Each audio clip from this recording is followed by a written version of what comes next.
No tenía familia, ni dinero, ni a dónde huir, hasta que el vaquero silencioso tomó su mano sin decir una palabra. El tren silbó al llegar a la estación de Silver Bluff como un animal herido. Sus ruedas chirriaban contra los viejos rieles con un último quejido. Los pasajeros desembarcaron de dos en dos, de tres en tres, sujetando maletas, llamando taxis, buscando entre la multitud rostros familiares. Entre ellos se encontraba una mujer sola. Llevaba un chal descolorido bien envuelto alrededor de los hombros, y unas botas demasiado grandes para sus pies. El dobladillo de su vestido estaba raído, manchado de hollín y tierra. Sus mejillas estaban cubiertas de polvo, y mechones de cabello castaño se le pegaban a la piel húmeda. Un moretón púrpura oscuro florecía en su mandíbula, medio escondido bajo el borde de su bufanda. El jefe de estación se asomó desde su caseta, con un portapapeles en la mano y un lápiz gastado por la rutina. ¿Nombre?, preguntó, sin ser descortés, simplemente siguiendo el protocolo. Ella alzó la mirada lentamente. Su voz estaba quebrada, como si no la hubiera usado en días. No tengo, dijo. El hombre frunció el ceño. Todo el mundo tiene un nombre, señorita. Ya no. Abrió la boca para insistir, pero algo en los ojos de ella lo detuvo. No era miedo ni orgullo. Era vacío. Le entregó un trozo de papel con un encogimiento de hombros indiferente, y se volvió hacia el siguiente pasajero.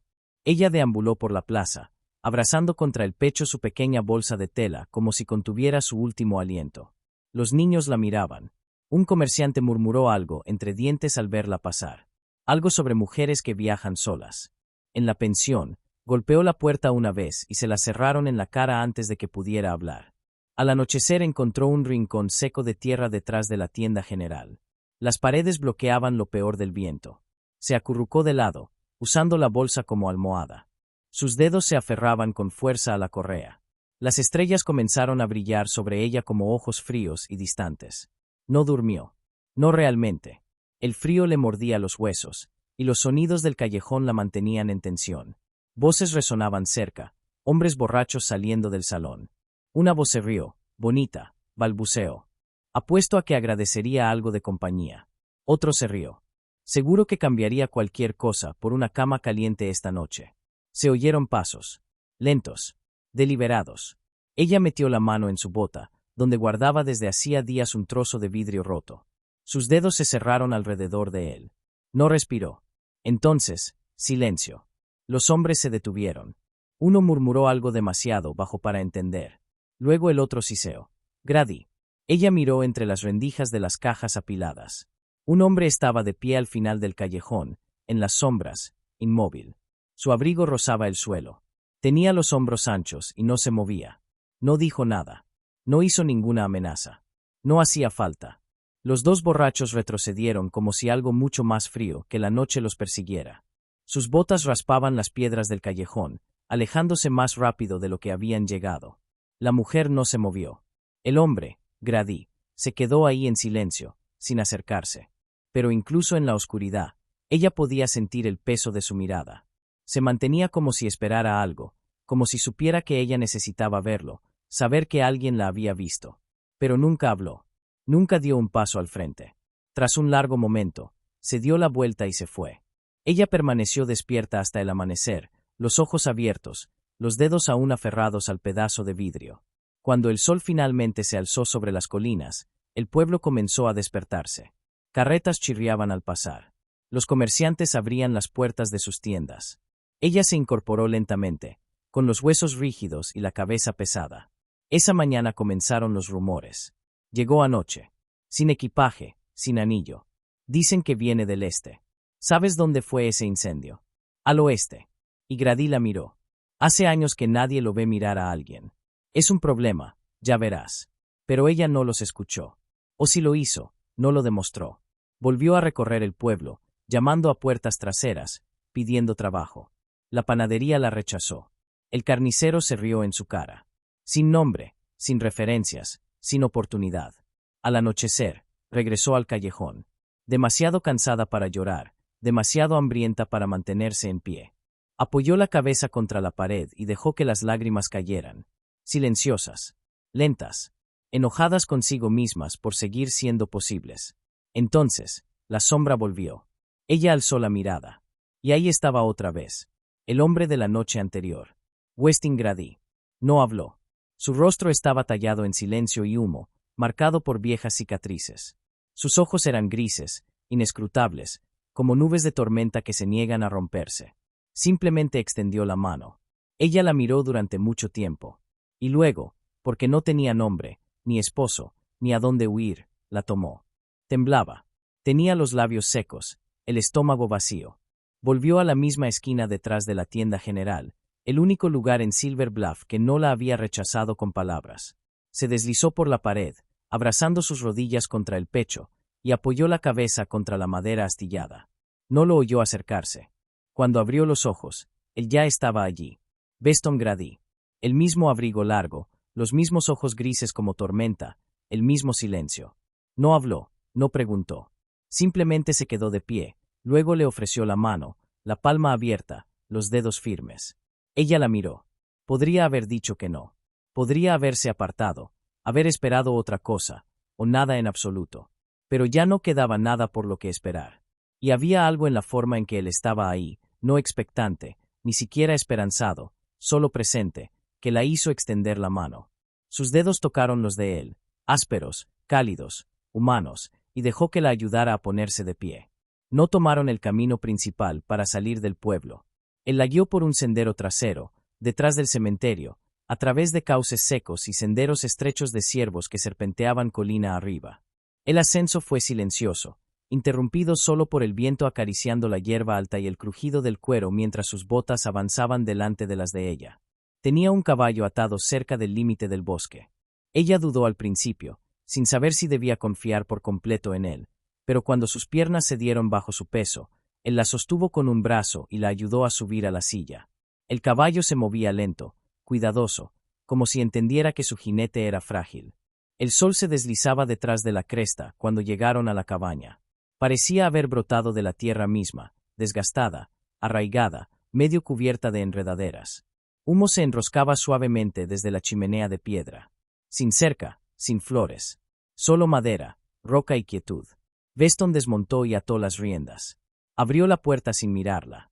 Por un momento, ella se quedó congelada en la silla. Luego, en silencio, bajó y lo siguió al interior. Lo primero que sintió fue el calor. No solo calor, sino también el olor, cedro, tabaco viejo, algo cociéndose a fuego lento. La cabaña tenía 2 habitaciones, apenas divididas por una viga de madera. En la sala principal había una chimenea pequeña, una mesa robusta, estanterías con frascos y latas. El suelo crujía, pero el lugar estaba limpio, habitado. Él señaló el catre junto a la pared del fondo. Luego, sin decir palabra, colocó una palangana con agua limpia y un paño. Sobre la mesa, un plato de frijoles y pan humeaba suavemente. Ella se quedó cerca de la puerta, dudando. «Come», dijo finalmente. Su voz era profunda, desgastada por la falta de uso. «Duerme. Vete cuando estés fuerte». Ella lo miró. Su rostro no revelaba nada. Él se giró para caminar hacia la otra habitación. Su voz se quebró cuando respondió, más baja de lo que quería. «No tengo a dónde más ir». Él se detuvo solo un instante. Luego desapareció en la otra habitación. La puerta se cerró tras él con un clic. Ella se quedó sola en el silencio durante mucho tiempo. Luego se sentó a la mesa. El pan era áspero, pero cálido. Los frijoles eran sencillos, pero reales. Comió despacio. El sabor la abrumaba más de lo que esperaba. Cuando terminó, se lavó las manos en la palangana, se quitó la bufanda que había estado pegada a su rostro durante días y se sentó al borde del catre. Una manta descansaba a los pies, doblada con cuidado. No lloró. No todavía. En cambio, se acostó y cerró los ojos. Por primera vez en semanas, se permitió creer que podría sobrevivir la noche. Y en algún lugar del silencio, afuera, se oyeron coyotes a lo lejos. Pero dentro solo había quietud y calor. Despertaba antes del amanecer la mayoría de las mañanas, su cuerpo aún en alerta por meses de huida y noches medio dormida, con un ojo abierto. Al principio se movía con cautela por la cabaña, sin saber dónde estaban los límites, que se le permitía tocar. Pero Weston nunca la detuvo, nunca le dijo que se sentara, nunca dijo no. Así que barrió el suelo, fregó la estufa, reparó el desgarro de una cortina con hilo que encontró en un frasco. Nunca hablaba a menos que él lo hiciera primero. Y él rara vez lo hacía. Sus movimientos eran precisos, habituales. Al amanecer ensillaba su caballo y desaparecía cresta arriba con un zurrón al hombro, regresando solo al anochecer con provisiones, leña, sacos de papas, a veces con las manos vacías. Los días pasaban así. El silencio llenaba la cabaña, pero no era un silencio vacío. Era un silencio de coexistencia, de retiro mutuo. Él le daba espacio. Ella le daba soledad. Ese era el acuerdo tácito. Pero en su pecho comenzaban a florecer preguntas. Preguntas que enterraba bajo los quehaceres. ¿Por qué vivía él allí solo? ¿Por qué nadie lo visitaba? ¿Por qué no había fotos colgadas en las paredes? Fue en la séptima mañana que la curiosidad venció a su cautela. Esperó hasta que él se fue, luego siguió el sendero que él había tomado, manteniéndose lo suficientemente lejos como para que no oyera sus pasos. El camino serpenteaba entre los pinos y se abría a un pequeño claro con vista al valle. Y allí lo vio. Estaba arrodillado junto a dos cruces de madera, una alta, otra apenas a la altura de su rodilla. No rezaba, no hablaba. Solo estaba allí, con la cabeza inclinada, los dedos apoyados sobre la tierra, como si aún pudiera sentir el calor de los cuerpos enterrados bajo ella. Se quedó inmóvil. Algo en la postura de sus hombros le apretó la garganta. Dio un paso atrás y una rama crujió bajo su pie. Él se giró bruscamente. Sus miradas se encontraron. No gritó. No la maldijo. Se incorporó lentamente, su rostro inexpresivo. No me sigas, dijo. Su voz era más áspera que antes. Ella abrió la boca para hablar, para disculparse, para explicar, pero no salió nada. Él se dio la vuelta y se alejó, desapareciendo entre los árboles sin decir una palabra más. De regreso en la cabaña, el silencio se sentía distinto. No era neutral. No era compartido. Esa noche, hizo su equipaje en silencio. No había mucho que llevar, solo el trozo de pan que quedaba de la noche anterior, una pequeña pastilla de jabón, la bufanda que llevaba al llegar. Dobló todo dentro de una bolsa de tela y se la echó al hombro. Dejó una nota breve garabateada en la esquina de una página arrancada de un libro viejo.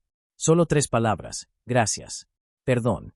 No sabía en qué dirección iba, solo que había cruzado una línea, y que la culpa pesaba más que cualquier miedo que hubiera conocido.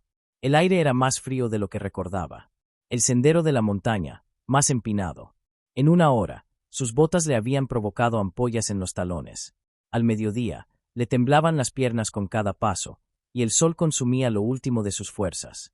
Tropezó cerca de un cauce seco y cayó sobre un parche de roca, demasiado exhausta para llorar, demasiado mareada para pedir ayuda. Lo último que vio fue el cielo, amplio y pálido sobre los árboles desnudos. Luego, nada. Cuando sus ojos parpadearon, la noche caía rápidamente. El cielo había pasado de acero a tinta. No podía mover los brazos, apenas podía levantar la cabeza, pero oyó pasos, pesados, deliberados. Una silueta ocultó las estrellas. Beston. No dijo nada. Se agachó junto a ella, deslizó los brazos bajo sus rodillas y hombros, y la levantó como si no pesara nada. Su cabeza se apoyó contra su pecho. Su abrigo olía a humo y savia de pino. No se resistió. No tenía fuerzas para luchar, y por primera vez en lo que pareció una eternidad, no quería hacerlo. No hablaron en el camino de regreso. Ella iba y venía entre la conciencia y la inconsciencia. El ritmo de sus pasos la arrullaba hacia la oscuridad. Al llegar a la cabaña, él empujó la puerta con la bota y la llevó directamente a la cama, no al catre que había estado usando, sino a la cama grande de la habitación del fondo. La recostó con cuidado, subió la manta hasta su barbilla y se fue. Momentos después, oyó una puerta cerrarse suavemente. Luego otra. Por primera vez desde que llegó, estaba sola en su habitación. Giró la cabeza hacia la almohada y dejó que las lágrimas salieran. No de miedo, no de dolor, sino de algo más profundo. Un duelo sin nombre. Una bondad que no se había ganado. Y durmió. Profunda. Sin sueños. A salvo. La fiebre llegó como un ladrón en la noche.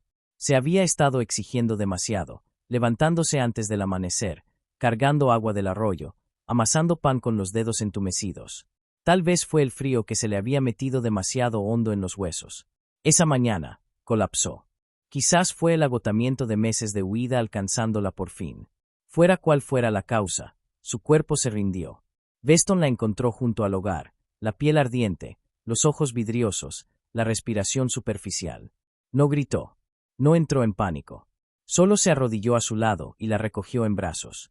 La colocó de nuevo en la cama grande, la que ya le había ofrecido una vez, y comenzó el trabajo silencioso de cuidar a alguien que apenas conocía. Durante 3 días, ella flotó entre la conciencia y el sueño. A través de la neblina, sintió paños fríos en la frente, el ardor de hierbas amargas en la lengua. A veces veía el rostro de Beston, siempre cerca, siempre sereno. Nunca salía de la cabaña. Escuchaba el crujir de las tablas bajo sus pasos, el murmullo de la sopa cociéndose a fuego bajo, el susurro de su voz diciendo algo que nunca lograba entender. Una vez, despertó en plena noche y lo encontró dormido en la silla junto a la cama, la cabeza reclinada hacia atrás, la mandíbula sin afeitar, una mano. Descansaba cerca de la suya, en el borde de la manta. Él se quedó. Cuando la fiebre finalmente cedió, su cuerpo se sentía débil pero liviano, como si algo se hubiera quemado por completo dentro de ella. Parpadeó bajo la suave luz de la mañana y se incorporó lentamente. Ahora la cubría una colcha más pesada, una que no reconocía, gruesa, remendada con parches descoloridos de rojo y azul. Sobre la mesita de noche había un cuenco con caldo tibio, del que aún se elevaban hilos de vapor. Comió despacio, con las manos temblorosas. Después, cuando se puso de pie por primera vez en días, sus ojos recorrieron la habitación. Nunca la había observado de verdad. Ahora lo hizo. En un estante angosto había algunos objetos personales. Una Biblia de cuero gastado, un reloj de bolsillo de plata detenido en las 4:16, un caballito de madera tallado a mano con el nombre Lily grabado en la base. Junto a la puerta, un par de botas pequeñas de niño descansaban sobre el suelo. Cerca del armario colgaba un vestido azul pálido con encaje en el cuello, del tipo que alguien usaba los domingos. No era suyo. No era reciente. Pero estaba bien cuidado. Esa tarde, regresó a la sala principal. Beston estaba allí, atizando el fuego. Levantó la vista al verla, sus ojos escaneando su rostro, buscando color, claridad. Asintió una vez. «Estás más fuerte», dijo. Ella también asintió y se sentó frente a él. Durante un largo rato, ninguno de los dos habló. Luego, mirando las llamas, ella susurró. «No me enfermé solo por el frío». Beston no respondió, pero tampoco apartó la vista.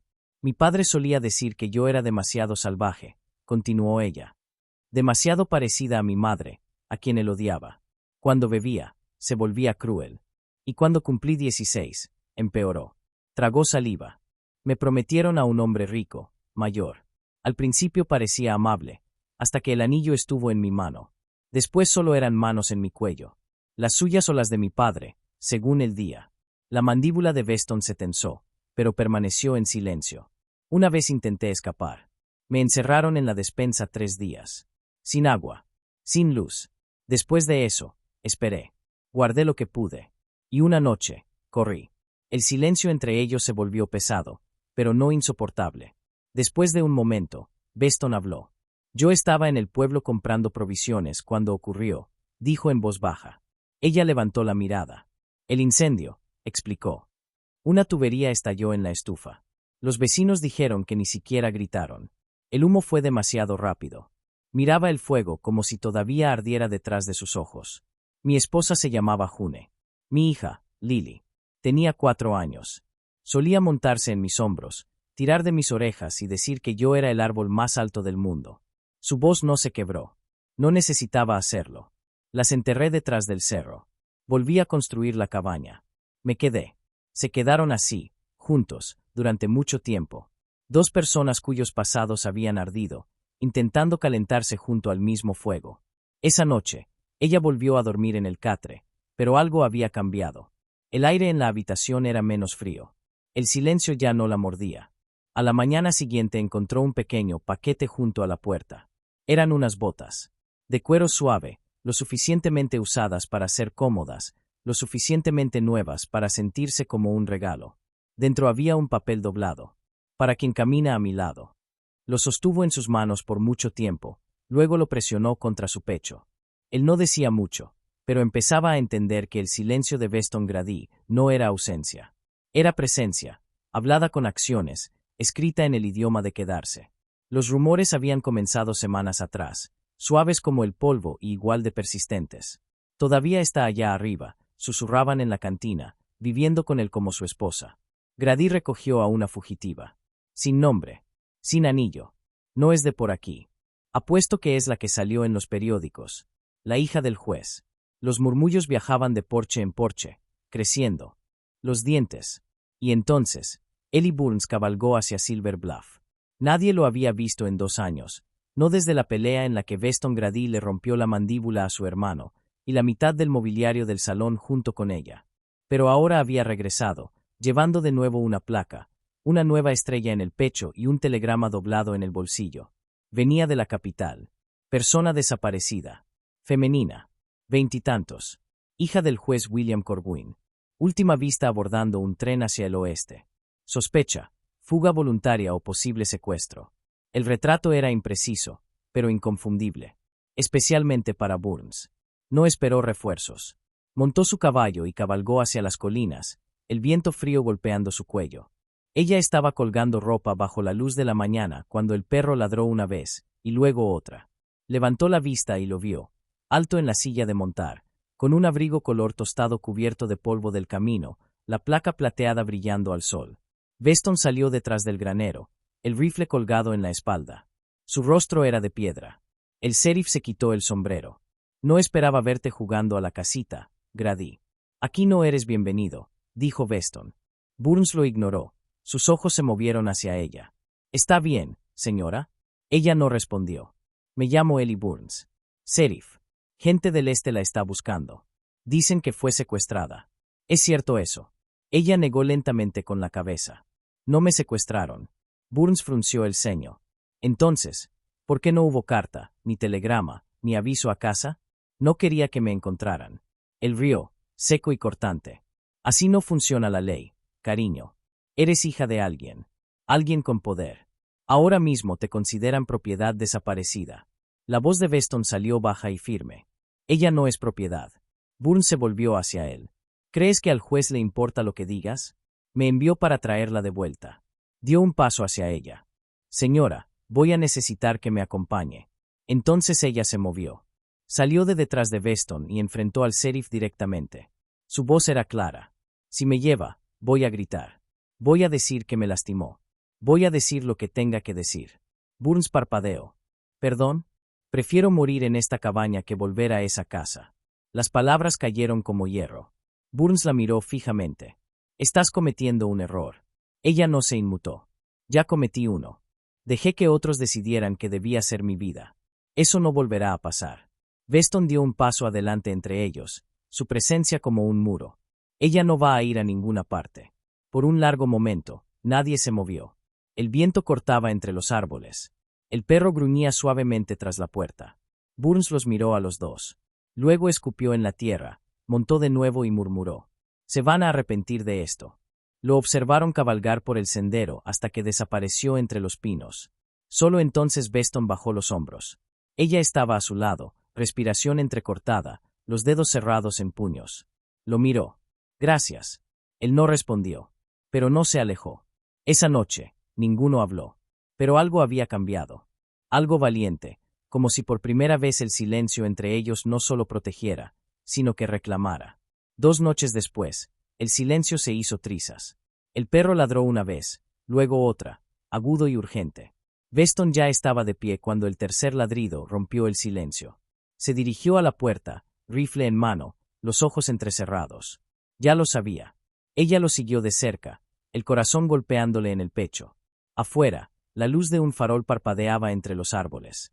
3 hombres cabalgaban hacia la cabaña, los caballos levantando polvo, sus rostros duros y conocidos.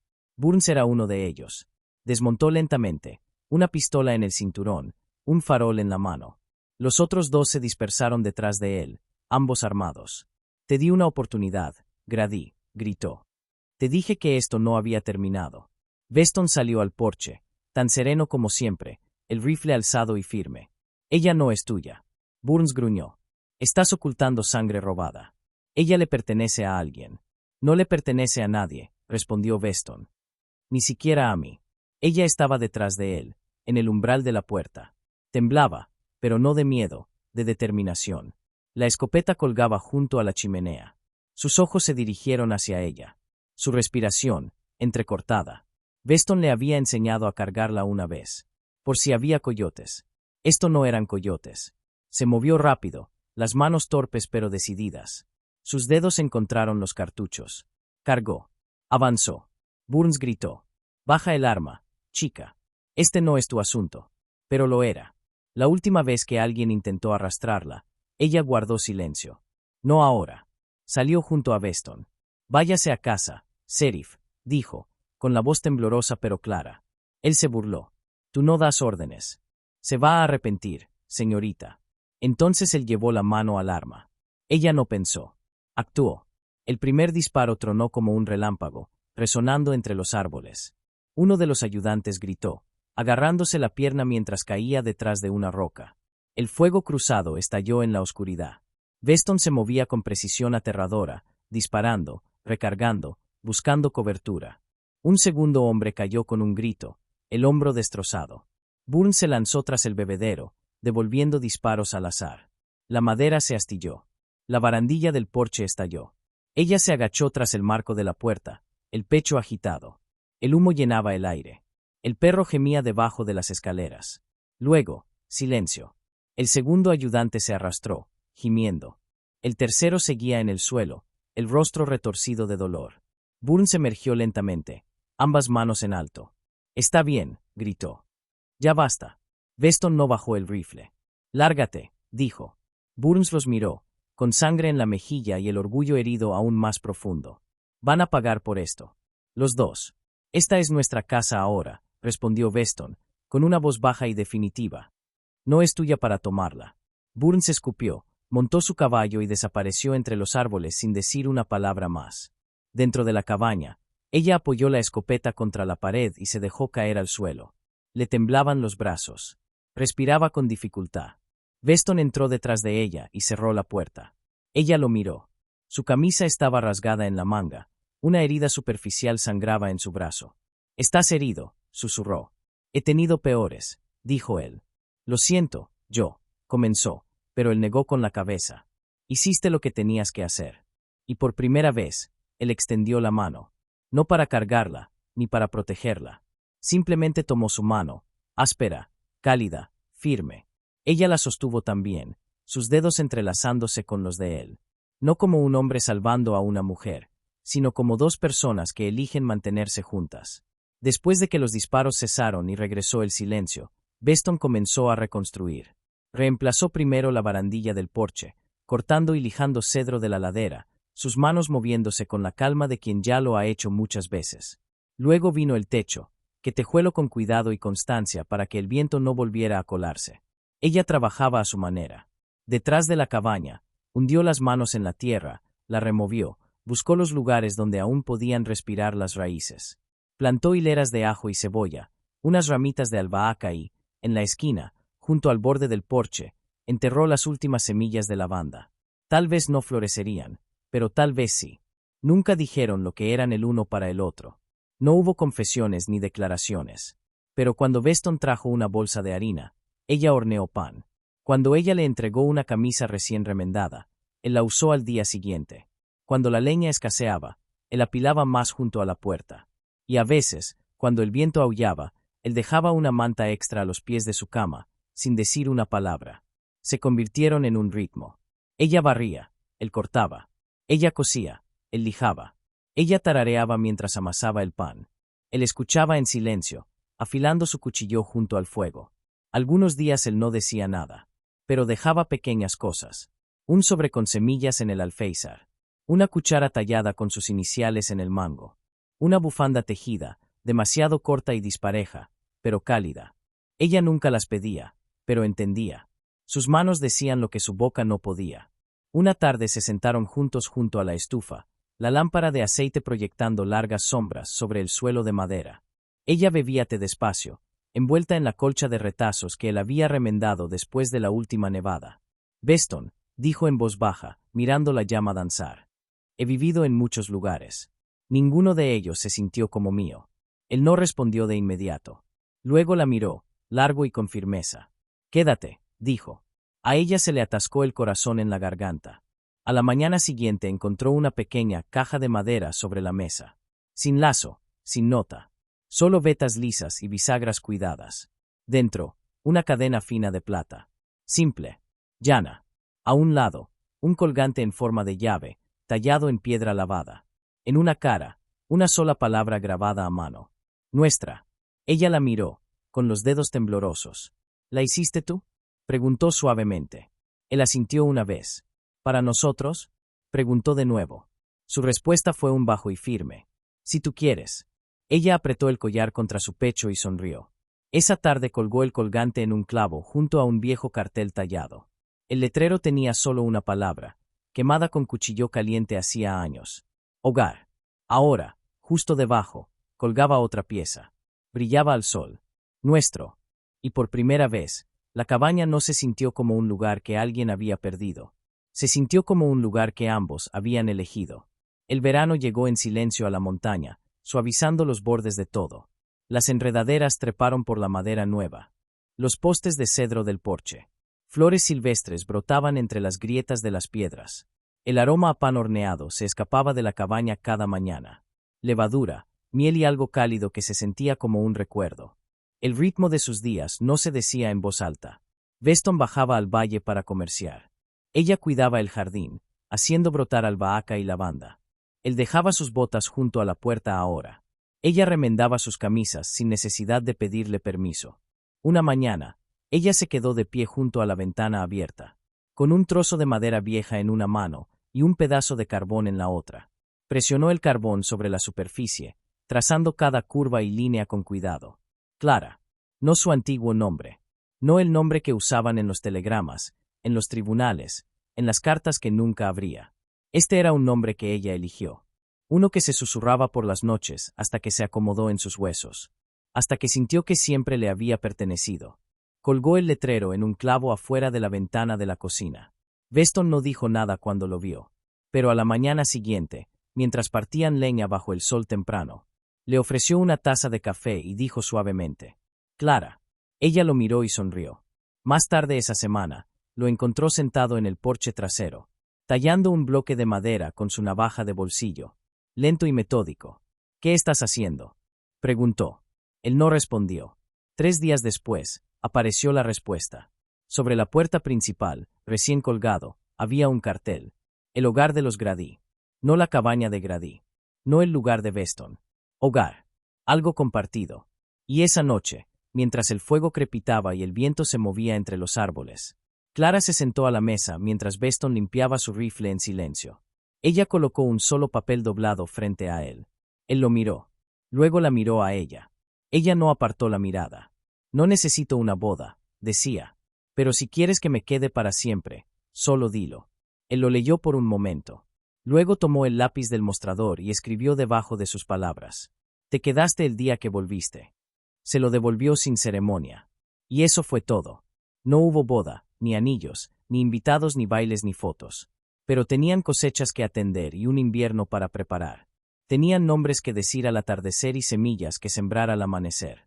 Tenían ese silencio entre ellos que no pedía nada, pero lo decía todo. Dormían bajo la misma colcha, comían del mismo plato.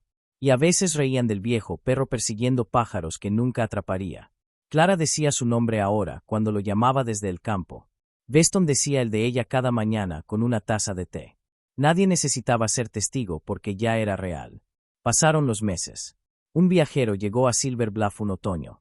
Paró en la cantina para intercambiar historias con whisky y estofado. Habló de una cabaña en las colinas. Una que no aparecía en ningún mapa. Dijo que pertenecía a un hombre con una cicatriz en la mandíbula. Y a una mujer con ojos como tormentas de montaña. No hablan mucho, dijo. Pero se miran como si hubieran ido al infierno y regresado juntos. Nadie interrumpió. Algunos asintieron. Otros susurraron. Pero nadie se atrevió a hablar en contra. Y esa es la historia. De una mujer sin nombre y sin lugar a donde huir. De un hombre que lo había perdido todo. Pero hizo espacio para el dolor de alguien más.